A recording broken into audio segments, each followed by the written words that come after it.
Shalom! Good evening everyone! So today's video, tayo po ay magmamarket dito sa ating terrace. Ayan, ito ang ating view ngayong gabi dito sa aming terrace na ito.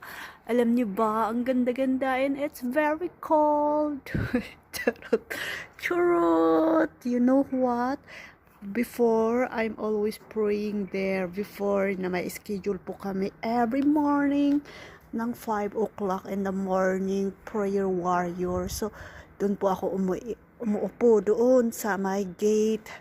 But anyways, ngayon, tayo po ngayon ay harvest. Magmamarket po tayo ng Petrosilya.